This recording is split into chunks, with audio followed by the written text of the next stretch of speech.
November 11th, 1918.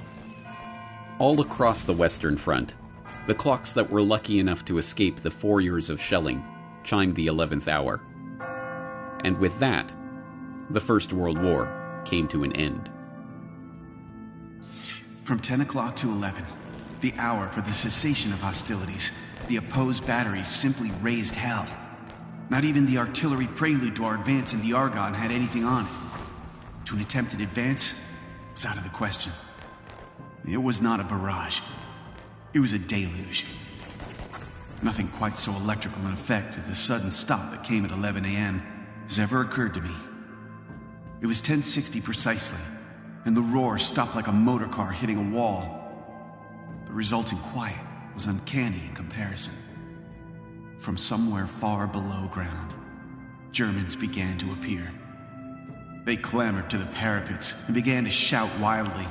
They threw their rifles, hats, bandoliers, bayonets, and trench knives toward us. They began to sing. Lieutenant Walter A. Davenport, 101st Infantry Regiment, U.S. Army.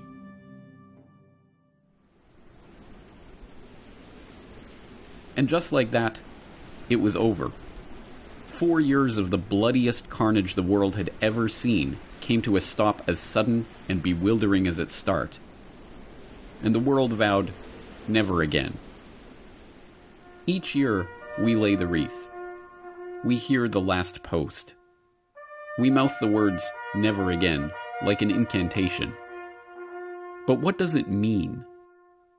To answer this question, we have to understand what World War I was. World War I was an explosion. A breaking point in history. In the smoldering shell hole of that great cataclysm lay the industrial era optimism of never-ending progress. Old verities about the glory of war lay strewn around the battlefields of that great war, like a fallen soldier left to die in no man's land. And along with it lay all the broken dreams of a world order that had been blown apart. Whether we know it or not, we here in the 21st century are still living in the crater of that explosion, the victims of a First World War that we are only now beginning to understand. What was World War I about? How did it start? Who won? And what did they win?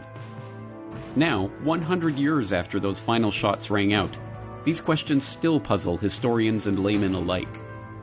But as we shall see, this confusion is not a happenstance of history, but the wool that has been pulled over our eyes to stop us from seeing what World War I really was. This is the story of World War I that you didn't read in the history books. This is the World War I conspiracy.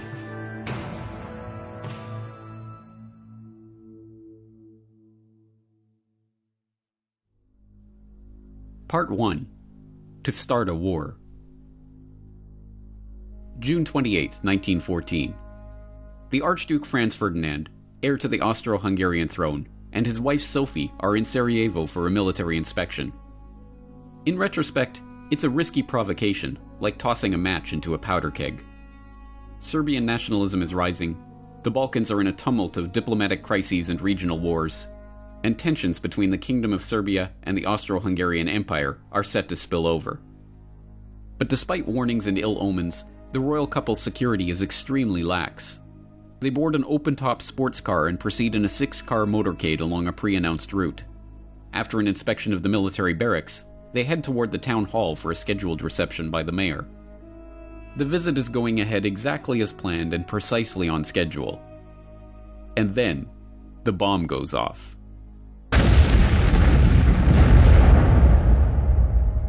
As we now know, the motorcade was a death trap. 6 assassins lined the royal couple's route that morning, armed with bombs and pistols. The first 2 failed to act, but the third, Nedeljko Chabrinovic, panicked and threw his bomb into the folded back of the Archduke's convertible. It bounced off onto the street, exploding under the next car in the convoy. Franz Ferdinand and his wife, unscathed, were rushed onto the town hall, passing the other assassins along the route too quickly for them to act. Having narrowly escaped death, the Archduke called off the rest of his scheduled itinerary to visit the wounded from the bombing at the hospital. By a remarkable twist of fate, The driver took the couple down the wrong route, and, when ordered to reverse, stopped the car directly in front of the delicatessen where would-be assassin Gavrilo Princip had gone after having failed in his mission along the motorcade. There, 1.5 meters in front of Princip, was the Archduke and his wife. He took 2 shots, killing both of them. Yes, even the official history books, the books written and published by the winners, record that the First World War started as the result of a conspiracy.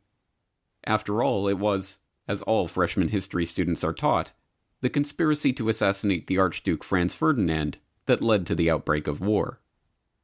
That story, the official story of the origins of World War I, is familiar enough by now. In 1914, Europe was an interlocking clockwork of alliances and military mobilization plans that,